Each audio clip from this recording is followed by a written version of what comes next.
en animales de experimentación isogénicos de Cavia porcellus. Entonces, esta curiosidad de travesear, si se puede decir, con los microorganismos, como que me viene en la sangre, ¿no? Entonces, he planteado para esta disertación ese título, ¿no? Hipótesis, porque es una hipótesis hasta ahorita. En la medida que ustedes hagan lo que, y tengan la experiencia, y se repite esa experiencia que yo tengo ya desde el mes de febrero, ¿no? Con pacientes en España, y ha seguido repitiendo esa experiencia en marzo aquí, ¿no? Sino que en nuestro Perú hay algunos problemas que ya más adelante vamos a conversar casi al finalizar esta conferencia. Entonces le puse por título hipótesis, ¿no? Porque, bueno, es mi experiencia y si se repiten ustedes, pues también va a formar parte de su experiencia, entonces ya no sería hipótesis. Hipótesis del efecto de desnaturalización de la solución alcalina de bicarbonato de sodio a pH 13 en medio hipotónico salino y de la función de pasta dental sobre las proteínas y membranas de superficie del SARS-CoV-2 y del receptor proteico ACE a nivel de faringe.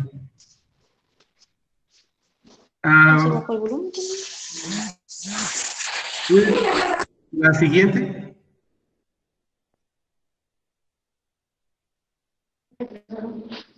Siguiente.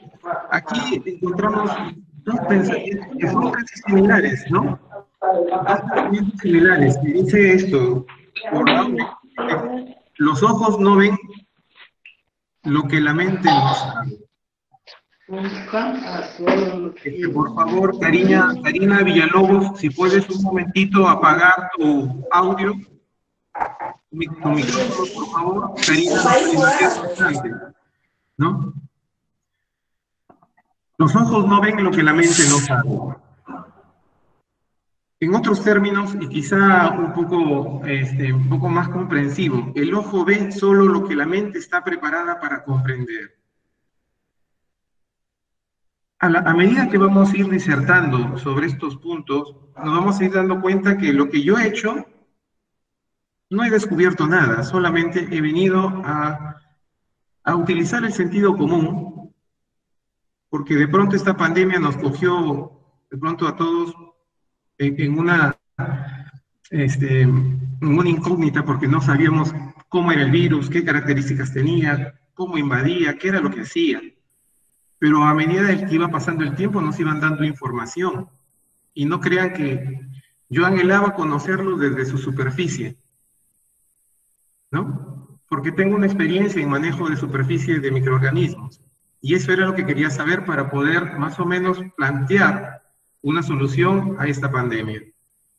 Siguiente. Por favor, ¿podemos ir a la siguiente diapositiva? Muy bien. Un tema de estructura molecular. Esta estructura molecular ustedes ya hasta en la sopa la verán, ¿no? Aquellos que estamos metidos en este tema, sabremos de la glicoproteína de espiga, la envoltura lipídica que tiene el virus, ¿no? Ustedes aquí la pueden ver, ¿no? En esta zona, la envoltura lipídica y la glicoproteína que aquí está, ¿no? Eso por un lado con respecto al virus, y por el otro lado el receptor ACE2, que obviamente es un receptor proteico. Para nosotros, yo cuando veo el término glicoproteína como químico, inmediatamente pienso varias cosas. La primera que me viene a la mente es que esta proteína está cargada de azúcares. Y si tiene azúcares, tiene afinidad por el agua. Punto 1. Tiene afinidad por el agua. Luego lo otro es una envoltura de grasa que vemos aquí. Entonces esta envoltura es sensible a tensoactivos. Y si es proteína, tiene sensibilidad a muchas cosas que ya sabemos. Siguiente, ¿podemos pasar a la siguiente?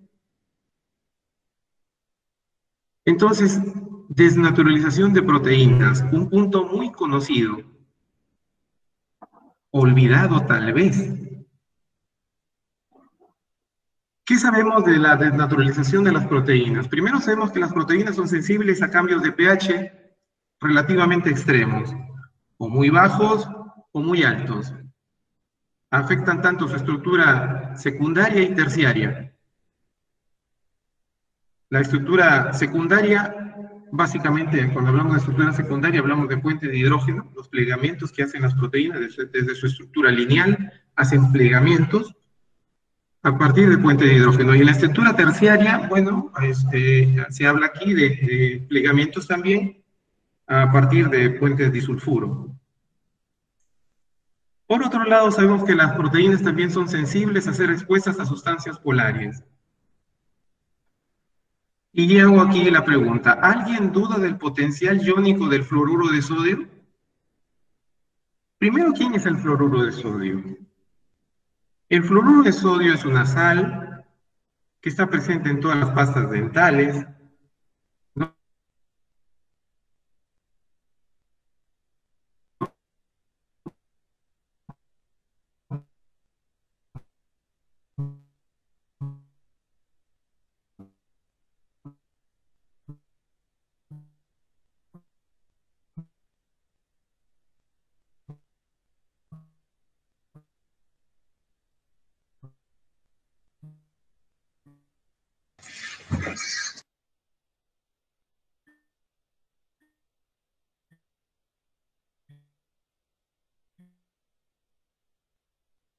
También, Fernando. ¿dónde está?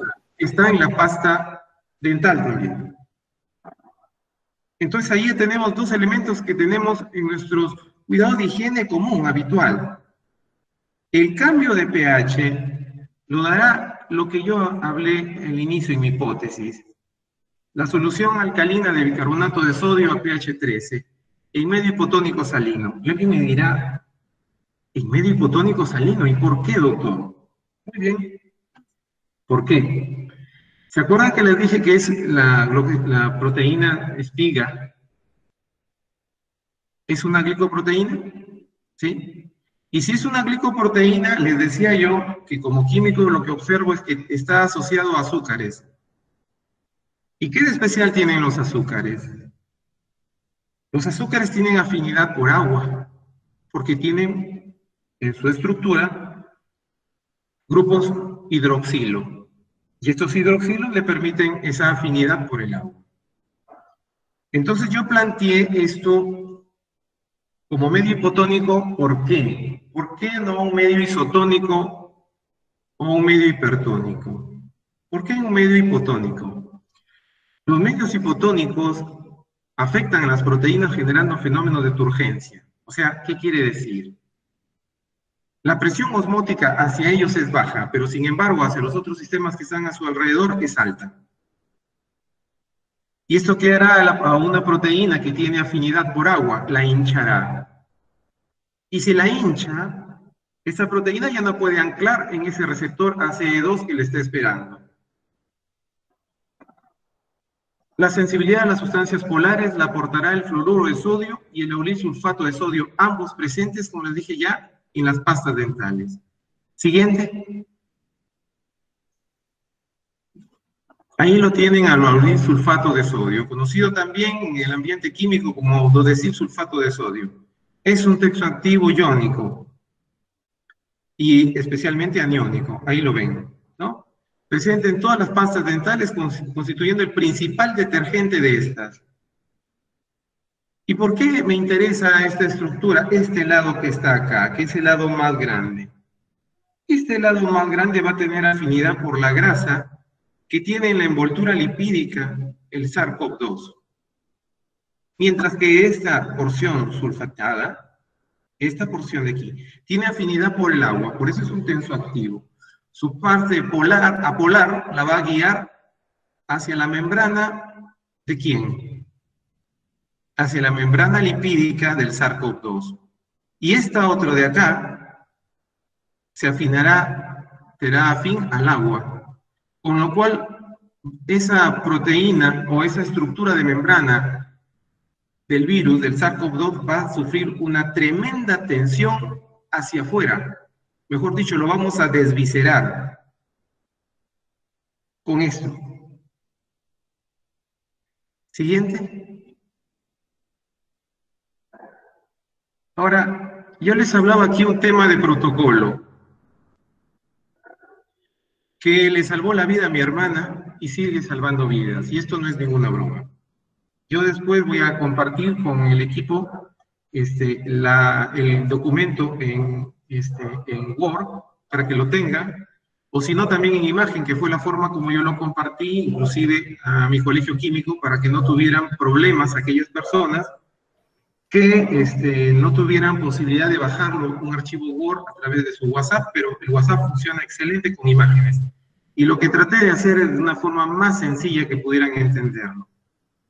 Pero obviamente, si yo hubiera puesto lo que en su inicio les puse como título, efecto de la solución alcalina de bicarbonato de sodio a pH 13 y medio hipotónico salino sobre las proteínas de superficie del SARS-CoV-2, ¿no? Proteína y membrana de superficie del SARS-CoV-2 y proteínas ACE2. Yo hago la pregunta, ¿la población me hubiera podido entender? Y si quiere, y voy a otra pregunta más, ¿hubieran podido preparar esa solución a pH 13 en medio hipotónico salino? No lo hubieran podido hacer. Pero como químico se me hizo fácil ponerlo en un lenguaje tan sencillo como decirles, disuélvanme una cucharadita rasa y le puse de té, que ahí más o menos obtenemos 2.5 gramos. Las ecuaciones más adelante se las voy a mostrar para que ustedes vean que eso es posible, qué es lo que está ocurriendo ahí. Y les dije que le agregaran 1/5 de cucharadita rasa también en sal común, ¿no? Y esto disuelto en 250 mililitros de agua. Y por si acaso alguien no sepa qué es 250 mililitros de agua, qué es un vaso de 250 mililitros de agua, le puse equivalente a 8 onzas aproximadamente. Y como el término onzas es un término muy conocido por nuestras madres, y quien haya sido madre conoce biberón, ¿no? Y por lo tanto, de una forma práctica y sencilla, está al alcance de las personas. Cuando yo les digo que esto salvó la vida a mi hermana, es que mi hermana, ¿qué antecedentes tuvo mi hermana? Mi hermana vive actualmente en Barcelona. Y yo ya estaba enterado de estos problemas porque tengo yo pacientes allá en España, a quienes asesoro, y ellos se comunicaron conmigo desesperados, y bueno, en España tú sabes que allá la citromicina no se vende, vamos a decir, de manera ambulatoria, como acá, te exigen receta médica, si no, no te la dan. ¿Y qué antecedentes tiene mi hermana? Mi hermana es una paciente crónica asmática, tiene un problema ahí de EPOC, una enfermedad pulmonar obstructiva crónica. Se le detectó en este año, en enero, un problema de fibrosis pulmonar, de ahí que ella consume Spiriva entre sus medicamentos. Y para piña ella en el mes de febrero le dio una hepatitis que le generó tal problema que en sus exámenes se evidenció un riesgo de cirrosis.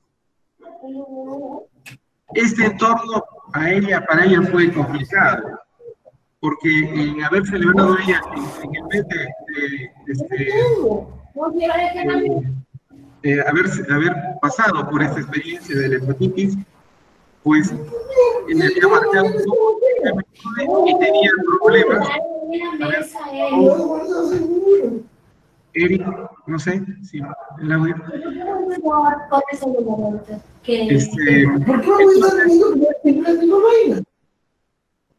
Les decía, pasamos una experiencia con ella y le compartí la información que ustedes están viendo.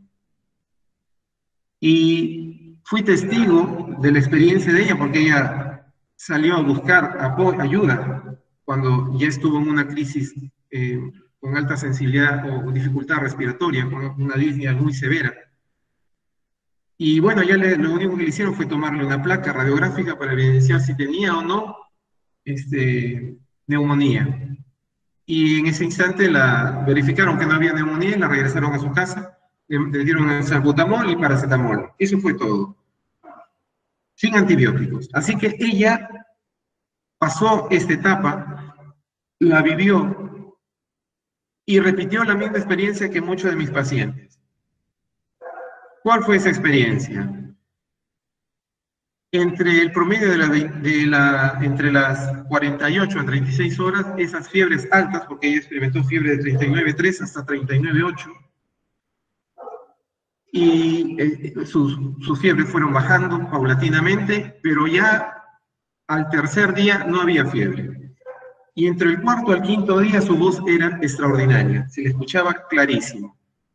Y fíjense ustedes que esa misma experiencia ocurre acá en Chiclayo también. Y en el Perú, con los pacientes que tengo acá también, a quienes sugiero eso, dentro del protocolo que también el MINSA ha aconsejado, ¿no? Y respetando siempre este tema. Y los resultados, fíjense ustedes, son los mismos. Como maravilla, comprobado, mi hermana es un ser humano también, ¿no? Porque acá también he trabajado con personas. Entonces, esta solución, lo que yo planteaba a medida de aspecto preventivo, lo planteaba en 4 horarios por la mañana, y ustedes lo van a ver en la descripción, donde le decía, particularmente, perdón, voy a ver aquí el original, un ratito, un momentito para poderles guiar ahí, porque no tengo acá directamente el archivo. Ahí está. Entonces yo les planteaba que sea a levantarse por la mañana y antes de acostarse por la noche. Y a media mañana y a media tarde, ¿no? Le planteaba eso, pero eso como aspecto preventivo. Incluso les decía que si en caso salían por alguna razón a la calle, cuando regresaran, repitieran esa experiencia de hacer esos gargarismos con esa solución.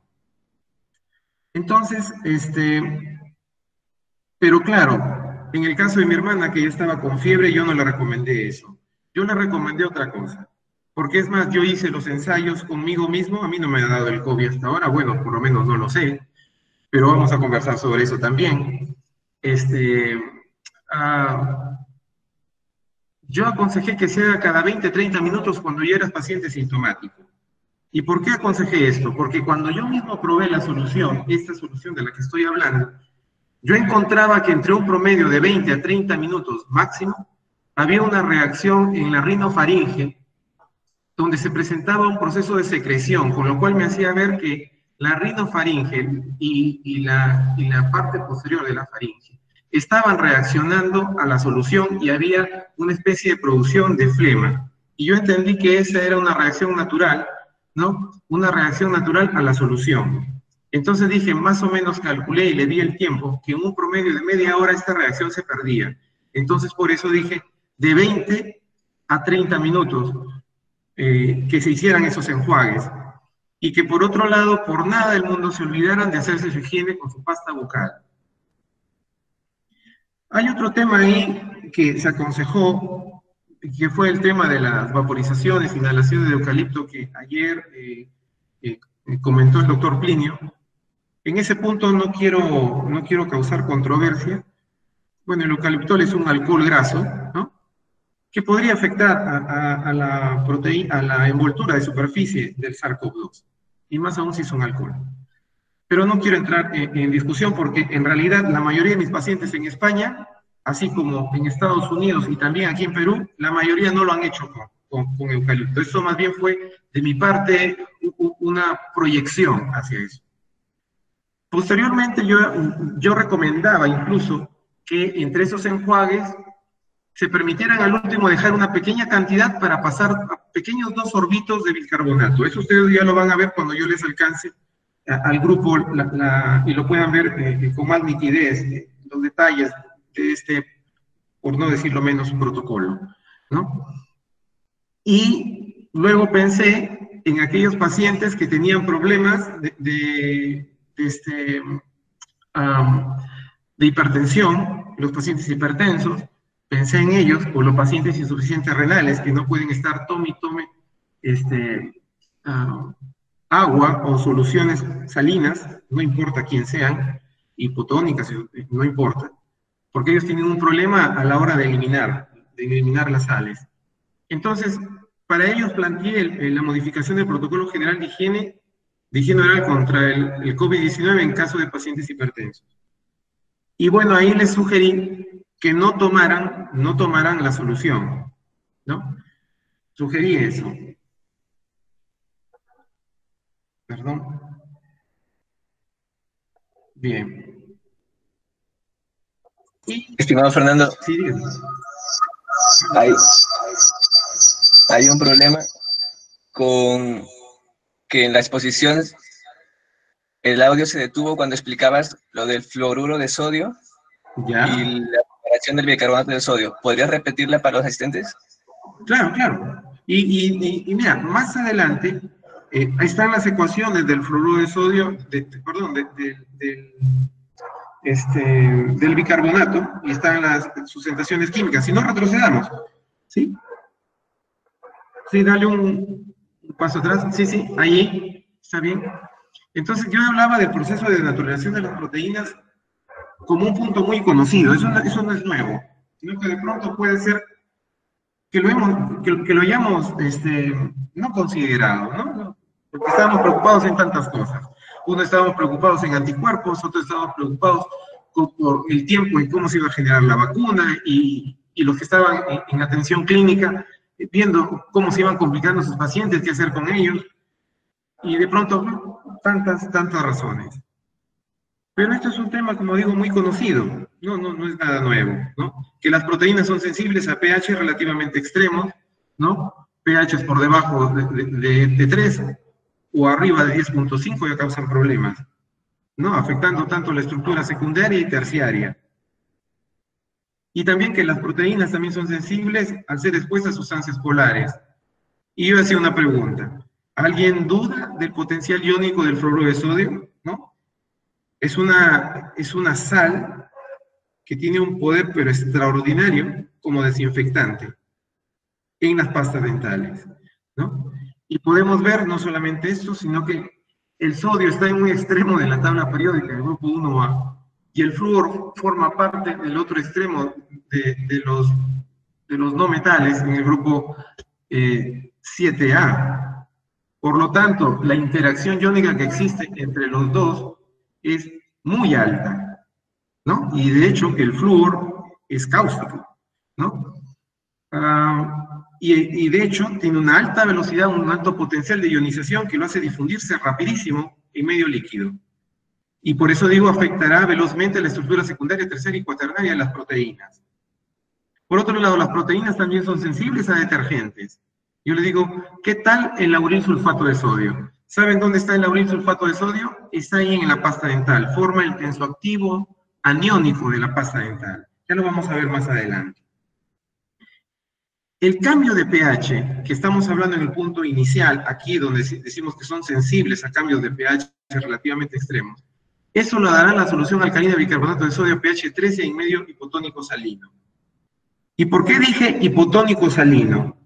Porque el medio hipotónico salino, los medios hipotónicos generan fenómenos de turgencia a las proteínas. ¿Qué quiere decir? Tienen ellos poca avidez por agua, pero sí son muy buenos difundiendo agua a otros sistemas, ¿no? Y si por ahí tenemos una glicoproteína, que por ser glicoproteína tiene azúcares, y estos azúcares están ávidos de hacer enlaces puentes de hidrógeno, obviamente con agua, por lo tanto la proteína está garantizada, esa proteína es turgente. Nos guste o no, es turgente, por su condición de glicoproteína. Y si yo a través de ese medio líquido le hago llegar fluoruro de sodio, ¿qué creen que va a ocurrir? ¿No? Prácticamente su estructura secundaria y terciaria, y que no decir la cuaternaria, hace rato que ya fue maltratada, ¿no? Y si fue maltratada, tanto, no es solamente estoy hablando de la proteína de espiga, del SARS-CoV-2, sino también estoy hablando de la proteína de anclaje, ¿no? El ACE2, el receptor. Y La sensibilidad a las sustancias polares la aportará el fluoruro de sodio y el lauril sulfato. Ese es, como les decía, son tensoactivos que están presentes en las pastas dentales, ¿no? A ver, avancemos. Sí, y le decía, ahí está el lauril sulfato de sodio. Esta parte que está aquí, esta parte de aquí, es la parte apolar del lauril sulfato. Esta es la región lauril, o dodecil, esta, ¿no? Y esta otra parte es la región sulfatada. Esta parte de aquí, que es apolar, que tiene 12 carbonos, altamente lipofílica, obviamente, ¿con quién se va a unir? Con su correspondiente lipofílico, ¿en dónde? En la envoltura grasa lipídica del SARS-CoV-2. Y esta otra de aquí, que vemos acá, esta región polar, como ustedes verán, tiene por aquí posibilidad de hacer puente de hidrógeno, por acá también. Entonces, va a tener una alta potencialidad de solución, ¿no? Con lo cual, este SARS-CoV-2 va a recibir una tensión de salida, de arranque. ¿De quién? Por parte del tensoactivo aniónico. Prácticamente lo va a desviscerar, ¿no?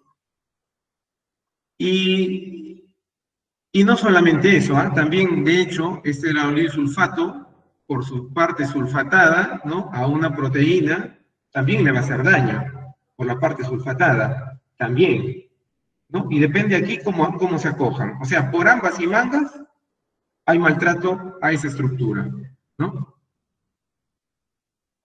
Y les decía, bueno, que es un tensoactivo aniónico y está presente principalmente formando el constituyente detergente principal de las pastas dentales. Siguiente.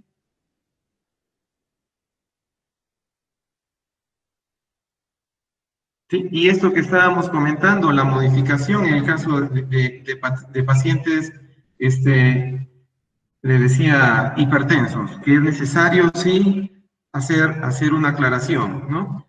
Entonces le decía, dado que ellos no pueden estar tomando, inclusive los pacientes, ¿qué tal? Los pacientes insuficientes renales, no pueden estar tomando ni siquiera poquitos, a una brevedad de cada 20 minutos, esta solución, ¿no? Por más hipotónica que sea, ¿no? Porque les va a causar problemas a nivel, a nivel renal, ellos tienen problemas en la depuración, ¿no? Entonces, yo concluía en algo, ¿no? Y básicamente era esto, ¿no? Hagamos que esta pandemia del COVID, ¿no? Del COVID-19 se convierta hasta que tengamos la vacuna en un tema de higiene. Lavarnos las manos diligentemente, hacer nuestra higiene bucal sin excusas. Incluso yo planteo que si podemos hacer esta higiene bucal a la hora que nos levantamos por la mañana y a la hora que nos vamos antes de irnos a descansar por la noche, independientemente te hayas lavado tu boca después de haber cenado, ¿no? Y hacer tus garras y llevar esta solución antes de cepillarte los dientes, disolver la pasta dental en tu boca y llevarla a fondo de garganta, bueno, te podría aliviar un poco el preparar la solución, ¿no? La podrías llevar al fondo de garganta y dejarla ahí 30 segundos. Tiempo más que suficiente. Luego después ya se pueden cepillar los dientes y hacer un simple enjuague. Es notorio el cambio que va a haber en su cavidad oral. Ustedes lo van a sentir, van a percibir un tema, un poco de pérdida de sensibilidad. Eso sí van a sentir. Ahora, un tema de ecuaciones, ¿no? Hablamos aquí del bicarbonato, ¿no? Estamos conversando respecto al bicarbonato. Y el otro punto que se me estaba escapando, disculpen, antes de entrar aquí, y mantener prudentemente la debida distancia social. Eso sí es vital. Eso sí es vital, ¿no? Finalmente, la idea de este tratamiento propuesto es que todos podemos hacer la infección por COVID-19. De hecho, que es un virus altamente contagioso, ¿no? Muy virulento, decimos, ¿no? Y podríamos hacer la infección por COVID-19 a nivel subclínico, del cual algún día nos enteraremos. pero sin haberla su presencia sentido, o por lo menos no haber requerido hospitalización. Siguiente. Y con respecto a las ecuaciones, aquí las tienen. No fue algo que se me, como digo, que se le ocurrió a alguien y por ahí lo escribió por escribir. No, señores, no fue así. No, todo eso está sustentado, ¿no? Sino que, imagínense como les planteaba de inicio, ¿qué tal que yo hubiera hablado en esos términos muy científicos? ¿Alguien me hubiera entendido? No, yo le hago una pregunta, ¿alguien lo hubiera podido preparar? Difícilmente. Hubiera tenido que ser un buen químico de pronto para que empiece a hacer sus ecuaciones y por ahí a ver cómo le va, ¿no? Yo no he hecho la ecuación aquí de derivación para obtenerla. Yo de frente he planteado ya para no dilatar mucho el tiempo, los cálculos directos, ¿no? Ustedes saben, este es el bicarbonato, aquí están los pesos de cada átomo en su presencia en este compuesto. Finalmente sabemos que esto tiene un peso molecular de 84 gramos mol. Y aquí decimos una cucharadita rasa de bicarbonato de té, aproximadamente tiene 2,5 gramos. Al disolver en 250 mililitros de agua, ¿no? De solución, dice, ¿qué tal en un litro? Bueno, en un litro estaría por 4 esta cantidad en gramos de bicarbonato, habrían 10 gramos, ¿no? Y luego tenemos que 84 gramos de bicarbonato disuelto en un litro de solución aporta una solución, 1 molar, como vemos aquí, de iones de sodio. 10 gramos también de bicarbonato de sodio en 1 litro de solución, ¿qué concentración de iones hidrógeno tendría? 0,12. Y luego por la ecuación de dilución, que ya sabemos, ¿no? Esta ecuación de potencial de hidrógeno pOH es igual a 14, despejamos esto. Bueno, pasamos la variable de pH al costado, y entonces ahí tenemos 14 menos el pH, y el pH es menos el logaritmo de la inversa de concentración de iones hidrógeno.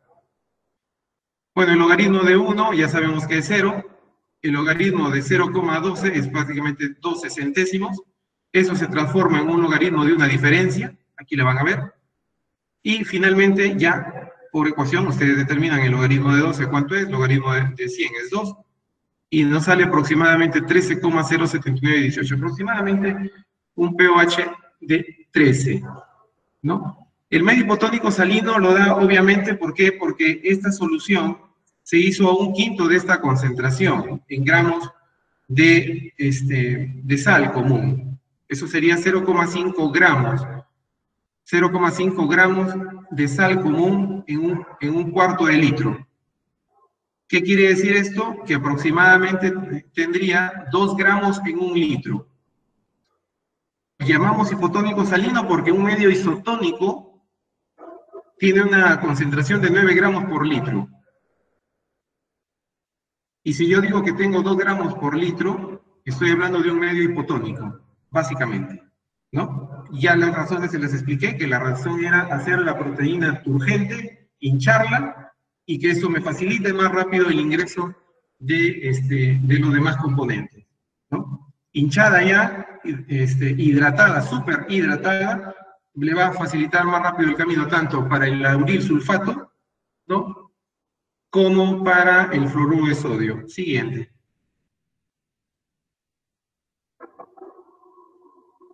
Y este es un tema ya para reflexionar. Con esto yo quiero terminar, ¿no? Esta pandemia no es un tema de ensañamiento viral, como algunos de pronto lo han expresado por ahí en los medios de comunicación. Tampoco una epidemia apocalíptica, ni como lo diría Charles Darwin, un tema de selección natural. Esta pandemia es un tema de educación, y yo lo he podido vivir en el transcurso de estos 3 meses aquí en Perú, ¿no? En España no tuve ese problema, el problema lo tuve acá. ¿Por qué? Porque a la gente le mandan a decir, te sientes mal, tienes que hacerlo esto cada 20 a 30 minutos. ¿Ustedes creen que lo hacían? No, lo hacían cuando se les daba la gana. Y luego volvían nuevamente a decir que se sentían igual. Y nuevamente yo les llamaba la atención y les decía, señores, dice cada 20 minutos a 30. Obviamente yo entiendo que si lo haces cada 30 minutos, no tienes urgencia. ¿Qué quiere decir? No te sientes muy mal. Pero si lo vas a hacer cada 20 minutos, eso para mí ya es una percepción, te estás sintiendo mal, ¿no? Entonces ese ya es un tema de conciencia, de persona.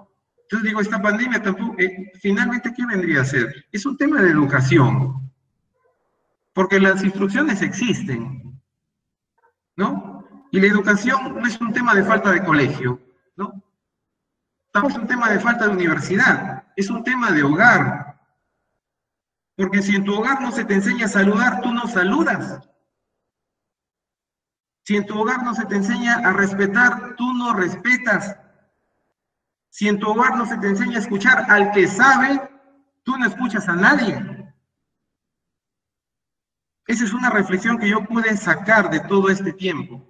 Y no van a creer que hasta 5 veces o hasta más veces he tenido que repetirles a las personas para que obtengan esos resultados. Y lo más interesante, cuando ya se sienten bien, que incluso hasta los he catalogado, ¿no? Al 5.º día ya se sienten muy bien. Lo interesante es que luego, como se sienten bien, dicen, no, ¿qué va a hacer? No fue eso, ¿no? Y no hacen sus enjuagues y luego viene de nuevo la disnea respiratoria, empiezan con todo de nuevo, ¿no? El dolor en la espalda y échate de nuevo a hablar. En fin, digo, como se diría en la Biblia, muchas son las cosas que te preocupan, mas una sola es la importante. Por ahí puedan verlo, Lucas 10, 41, 42. Bien, he terminado mi exposición, chicos, no he querido abundar en más temas, ¿no? Para mí simplemente eso es suficiente, ¿no? Y la experiencia se ha repetido, se sigue repitiendo. Yo lamento, sinceramente, algunos hechos que han pasado, lo lamento mucho, ¿no? La verdad, no quise que estas cosas sucedieran en mi país. En su debido momento comuniqué a distintas autoridades aquí en el país, pero igual como sucedió cuando estuve en Motupe en el año 2003, cuando avanzó la epidemia que ya tuvieron y se hizo finalmente endémico Motupe de este problema del dengue.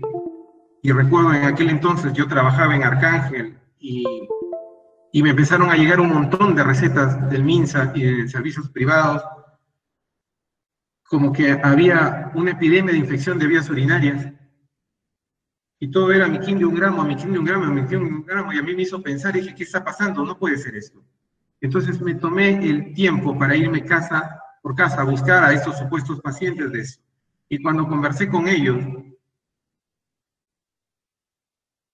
me llevé una grata sorpresa, ¿no?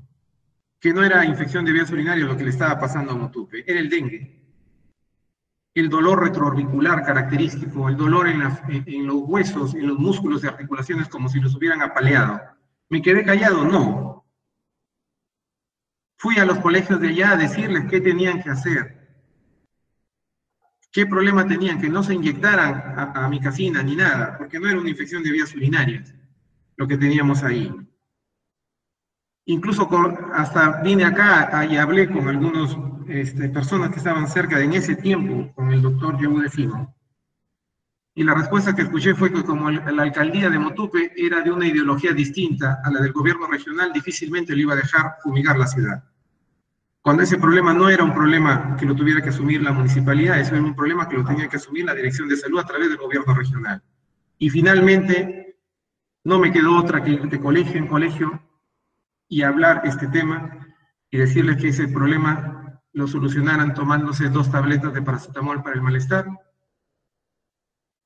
Eso fue todo lo que pude hacer. No, yo pedí en ese tiempo que a Motupe lo fumigaran. Cuando la fumigaron, si mal no recuerdo, fue en mayo. Yo me pasé febrero, marzo, abril y mayo. Y vi caer prácticamente a todo mi personal de la botica con el dengue. Y fue bien penoso, ¿no? Esa fue la experiencia que tuve allá. Y si saben por qué me libré, se las cuento muy simple. Y eso yo les dije a los chicos, pues no sé qué pensaron. Primero, para que el mosquito te pique, tiene que tener estática. Si no tienes estática, el mosquito no te puede picar. ¿Qué quiere decir? Si te estás moviendo, no se puede parar sobre ti. Y eso es lo que estuve haciendo todo ese tiempo en el local. Parecía un loco. Me movía los brazos, movía las manos, seguía caminando, movía por todos lados, ¿no? Y de esa forma pude evitar que no me diera el dengue, ¿no? Cayeron prácticamente todo el personal, ¿no? Allá los que no me creyeron y tuve ese resultado, ¿bien? Ya no los entretengo más y bueno, ha sido un gusto compartir esta experiencia con ustedes.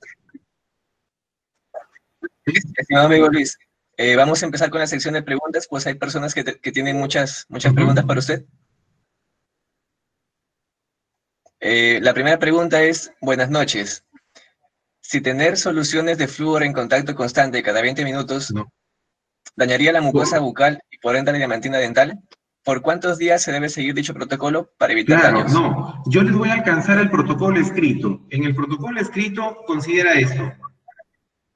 Que hagas esto después de tus comidas. Ese es un hábito que ya lo tienes, espero, ¿no? Y lo otro, a la hora que te levantas por la mañana y antes de acostarte por la noche. En esas 5 oportunidades. Solamente lo que se van a agarrar son con esos 2 nuevos momentos. Nada más. No es que vas a hacer gargarismos. Es más, yo digo, no hagan gárgaras porque como tiene detergente, el auril sulfato los puede ahogar. Y es que sí es cierto, los puede ahogar, ¿no? Y el resto de veces, cada 20 minutos, se debe hacer con bicarbonato. Pero en el caso de pacientes hipertensos, les dije que ellos no deben pasar la solución. Y vamos a compensar con 2 exposiciones más a la pasta dental, ¿no? Esa fue mi recomendación con ellos. Y ese protocolo les voy a compartir a ustedes, les voy a enviar las imágenes porque de pronto aquí en la pantalla no lo habrán podido ver bien, pero les voy a compartir para que después la organización del grupo les pueda compartir también y ustedes puedan verlo, ¿no? Con más detalle. Otra pregunta es, quería saber si una persona que no esté infectada, ¿cada cuánto puede repetir las gárgaras? Perfecto, muy buena pregunta. Yo les decía que en estas personas hagan su higiene bucal, que no se olviden de esta higiene bucal, con su pasta dental obviamente 3 veces al día, desayuno, almuerzo y cena, después de sus alimentos. Y lo otro, que hagan sus enjuagues de bicarbonato a media mañana, plan de 10, y a media tarde, plan de 4 de la tarde. ¿Y por qué dije esas horas? Porque a las 4 de la tarde ya nadie más sale. Entonces la carga viral ahí es la más alta que puedes tener en casa. ¿Entiende? Entonces, pero ahora creo que voy a tener que corregir el protocolo porque nos han corrido la hora hasta las 6. ¿No? Ya Chiclayo se han cambiado el horario, ¿no? Es hasta las 6 de la tarde a partir de mañana, creo que es así. Entonces vamos a tener que correrlo un poquito. Pero en fin, si lo hacen a las 4, a las 6, bueno, no hay mucha diferencia, pero sería bueno, ¿no? Porque cada persona que entra y sale de casa, si está en la calle, está trayendo el virus a casa, ¿no? Yo tengo mis observaciones respecto al papel que están desempeñando los niños como asintomáticos, y tengo mis dudas que realmente lo sean. Yo estoy observando otras cosas ahí, y es que, bueno, doy para el lugar más adelante, si no ya hablaremos sobre eso, ¿no? Pero básicamente, como les digo, a la hora que te levantas por la mañana, antes de acostarte por la noche, a media mañana, 10 de la mañana, a media tarde, 4 de la tarde, más tus